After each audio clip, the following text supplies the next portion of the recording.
and good evening. I'm Melisa Idris. Welcome to The Future is Female. This is the show where we find the extraordinary in every woman.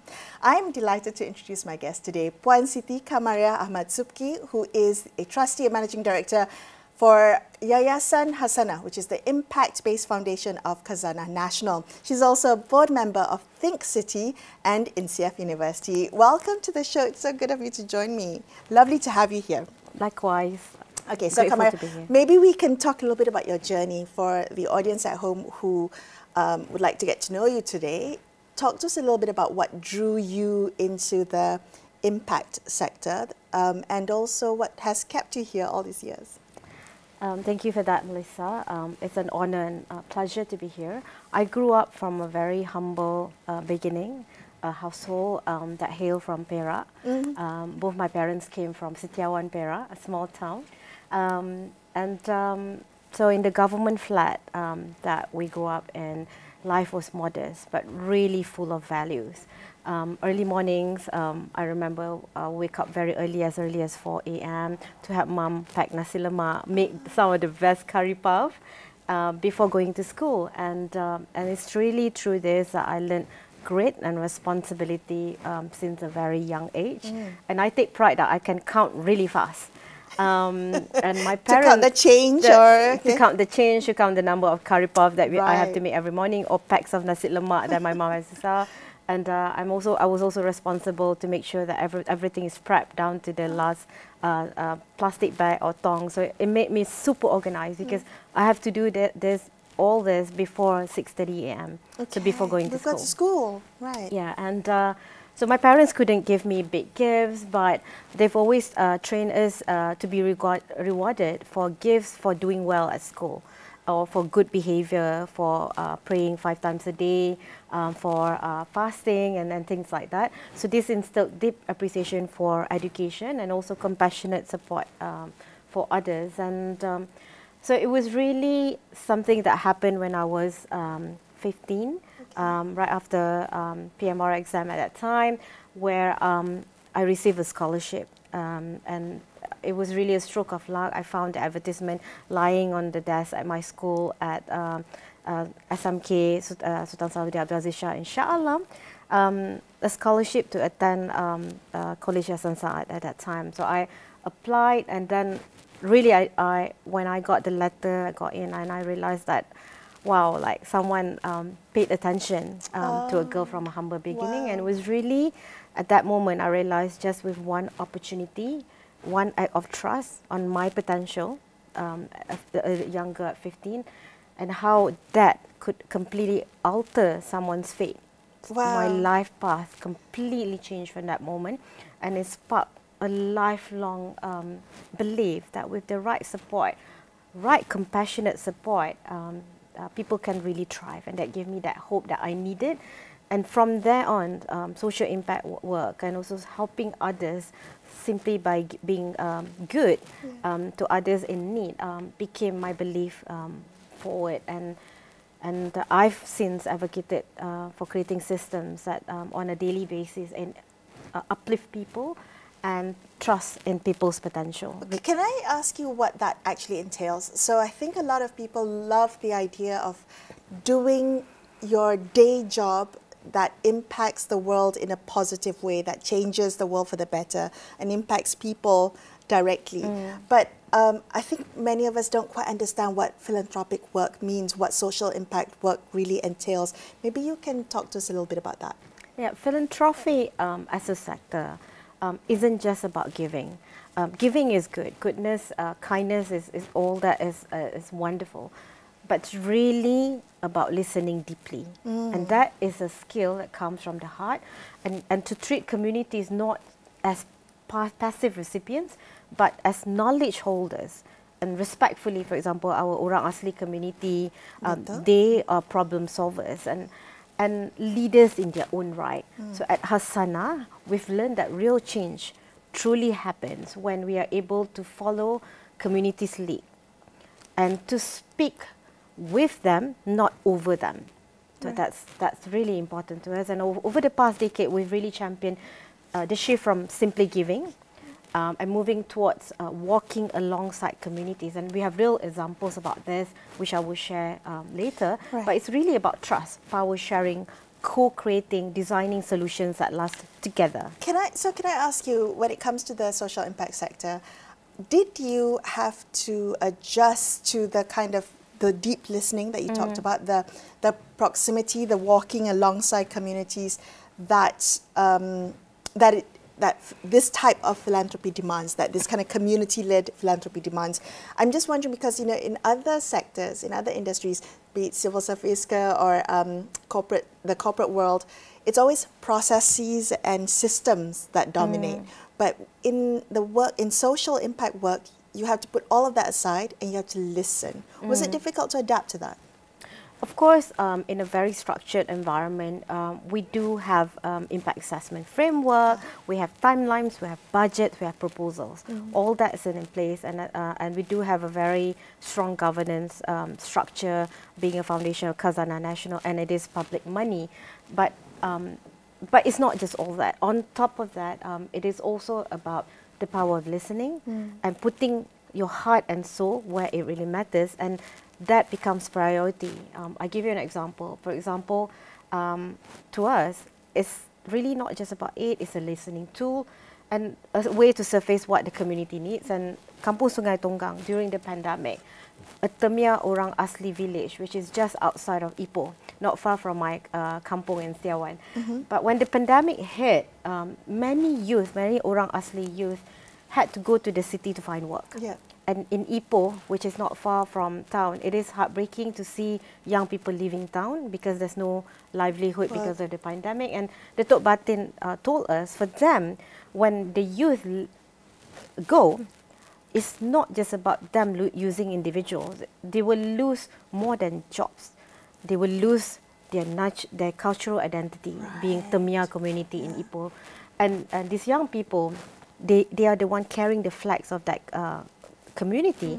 So together with the Global Environment Centre, or GEC, we've supported the village in building an eco-tourism site in their kampung. And this is important because this is designed entirely with the community's wisdom.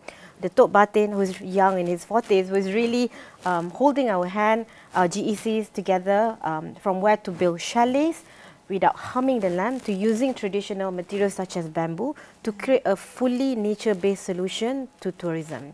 So the local youth were then building together with GEC, and the result, the youth are returning because they know there are more interesting jobs in their community. Yes. And the kampung has since become viral. Roads have been built. It won an award in Ipoh for sustainable development. Oh, wow. Goosebumps when you said that. And we're quite proud of them. And they themselves are proud of the achievement because it's really what community-led initiative meant, and they felt that they are the one leading the entire effort. I really love that story because the thought of listening to communities and what they want, because sometimes, especially with kind of CSR or these types of philanthropic, good-natured but good-intentioned, but sometimes they tend to overstep, and there's a power imbalance when you hold the purse strings without really listening to communities. So talk to me a little bit about that. When you see well-intentioned efforts in the social impact sector, which sometimes fall short of turning into material change, where do you think they go wrong, and how does Yayasan Hasanah avoid falling into that trap? Ever since being in this impact sector, Melisa, to be honest, I've been reminded many times that in this world, we all know that impact doesn't happen overnight. And that's a very important realization from listening. And when we talk about social investment, we often slip into numbers, timelines, ROI. Yes. And that seems to be the narrative. And we forget the heart of it. We are investing in human potential. And humans are not robots. And at the same time, what takes time is really not just the act of change-making. It's also bringing everyone on board into the journey. And this usually involves a lot of listening. And dialogue is not happen it's not going to happen in a vacuum, and it's something that you constantly do on a daily basis to get everyone on board and align to the vision that you have in mind. So what I've seen since I've joined Hasanah is that steady spirit of human spirit that drives change. So it's that wanting to change and make the world a better place on a consistent daily basis that really drives real change. And the kind that isn't always loud, but it's deeply powerful.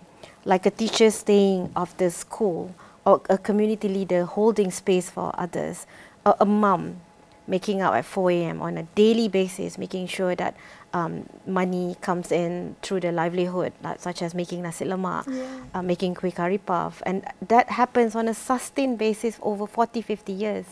And that's when you see a generation that thrives, getting better opportunities, better access to schooling. And we see that everywhere, single mothers, single fathers, who are just trying to make ends meet so that the next generation can have a better future. Well, that's very well said.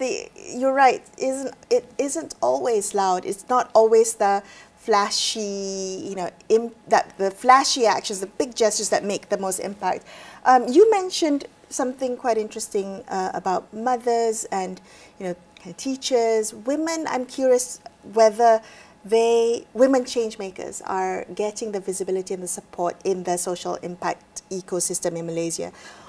More often than not, there is a tendency to overlook work that is invisible, work that happens in the margins. Absolutely. And women have long shaped Malaysia's social impact space naturally, and in ways that are consistent, community-rooted, and deeply human. For example, I'm really proud of the work of Dr. Luisa Penampilan of Marasat, who works with fishermen for sustainable fishing, imagining conservation and coastal resilience at Pulau Sembilan in Perak. So their video on sustainable fishing have gone viral recently from our Hasanah report. And so to Izati of Teman Malaysia, for example, who's reimagining elder care with empathy, providing revolutionary companionship, friends to our elders who need company to go to hospital, to buy groceries, for example, all that combining AI and technology. So while providing opportunities for those who need it, they also put heart and soul and in service of community.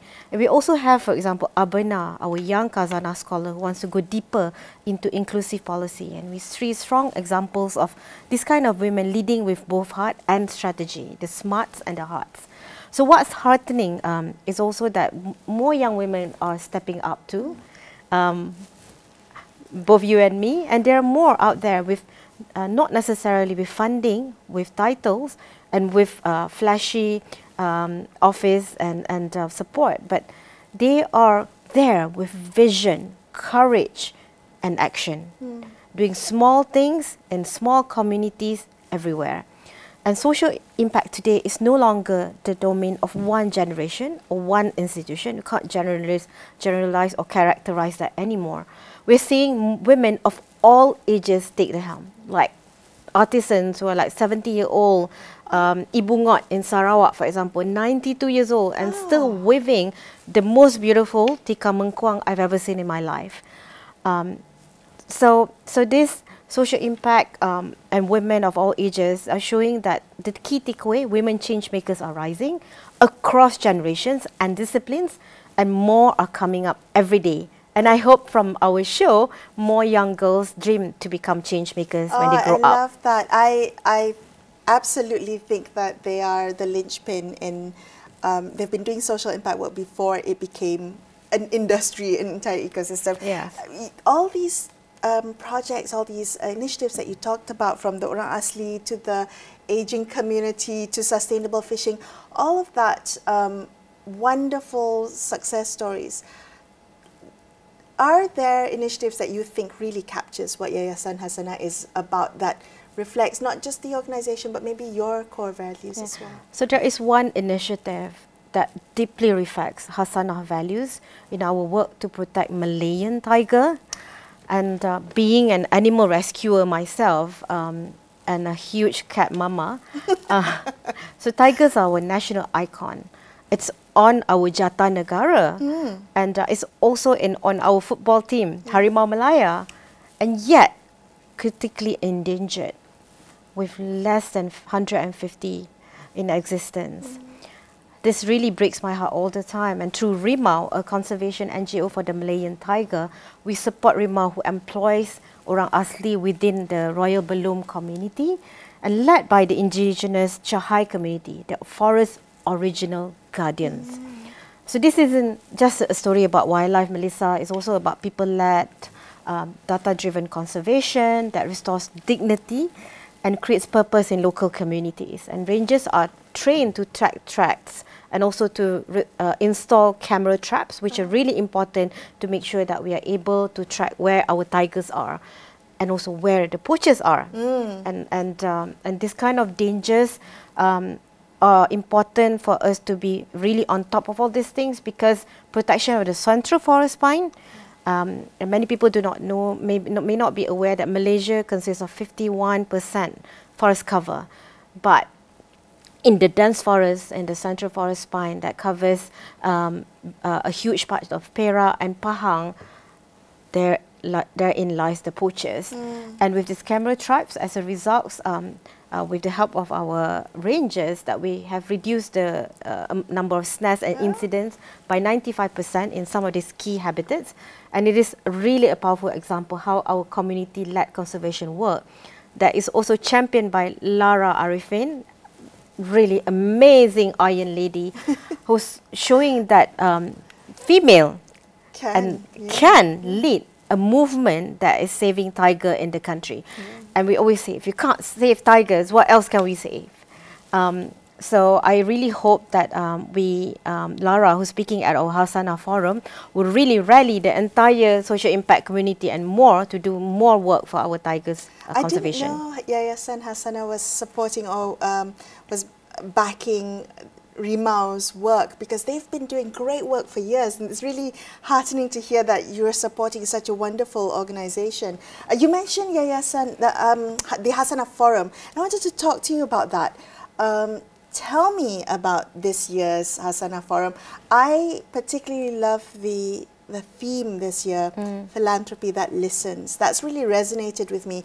Talk to me a little bit about why you've decided to not just decided on this theme, but why in general is the Hasanah Forum important?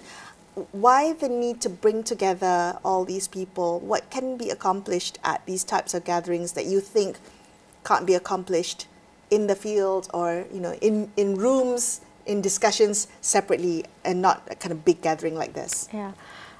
In an age where listening is so rare, listening is a gift, listening is leadership. And so giving must evolve from just giving charity to listening. And this forum is about philanthropy that listens, as you said, where community voices shape policy and not the other way around.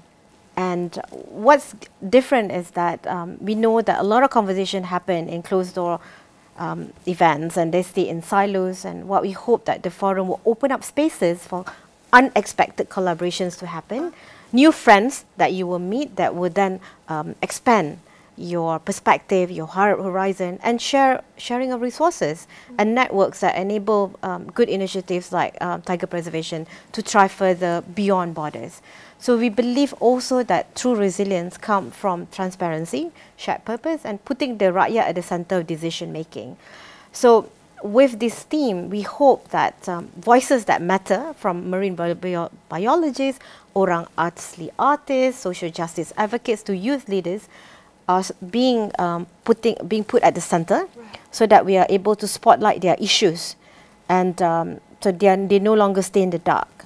And we also would like to make sure that global and regional perspectives are being brought into the fore, with leading voices from across Asia, such as Helen Clark, former Prime Minister of New Zealand. Yes, she's coming, and we're so excited. Big name, yes. Yes, and experts from the World Bank, Temasek Foundation, and Ayala Foundation in Philippines, and to showcase that bold partnerships courageously can shape systemic change in the smallest of places and littlest of people. Yeah. Yeah. It's these it's kind of spontaneous or serendipitous meetings, Yes. right, that Yeah. can often change the trajectory of somebody's life. Like you finding that, you know, scholarship Ad right? on a Yeah. school desk. Yeah, it just takes one moment. So in the time that we have left, I am curious to know where you see the future. Like, how do you see it heading? I mean, beyond the Hasanah Forum aside, and what wonderful things can come out from that.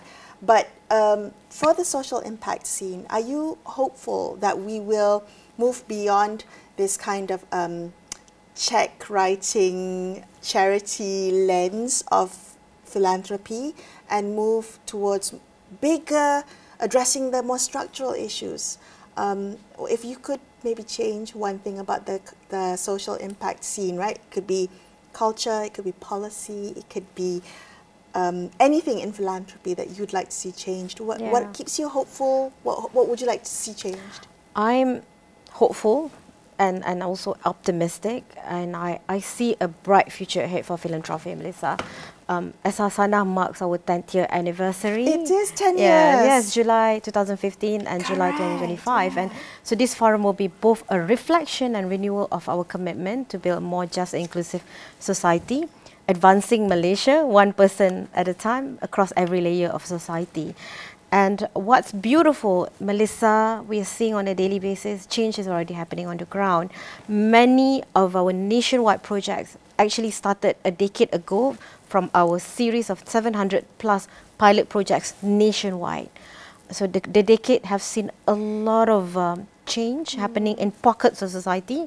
Like I said, small people making small changes everywhere consistently, istiqamah, which then brings hope to many parts of society, to Keningau, to Suk, planting halia and ginger, and some of these initiatives have become nationwide projects, such as program Anak Kita that is battling learning recovery and making sure that our kids can read, write and count. Wow. I cannot believe it's been 10 years already of Yayasan Hasan. Yeah, And time flies. what about you personally? If you know, for the women watching today who think that they want to make an impact, they want to make a change in their own little corners of their worlds, what would you like them to hear from you today? Yeah, I imagine you as my mother, my grandmother, my sister, and with so much hope for the future. And I know that sometimes you may feel that where can my humble curry puff go? But I can tell you that my life was changed from the humble curry puff that my mom makes every morning, and the packs of nasi lemak that she had lovingly put together with the daun pisang, with the hope that all her 3 daughters and 1 son would have a better future someday. And I believe that brighter future is possible for your daughters, for your kids, for your family. And so keep striving, and nothing is too small to grow big someday. You can do this. Thank you so much for being on the show with me, and also for all the work that you do in trying to make our country, our world a bit better. Thank you for the opportunity, Melisa. I really appreciate it. It was my pleasure. That's all we have for you on this episode of The Future is Female. I'm Melisa Idris, signing off for the evening. Thank you so much for watching. Good night.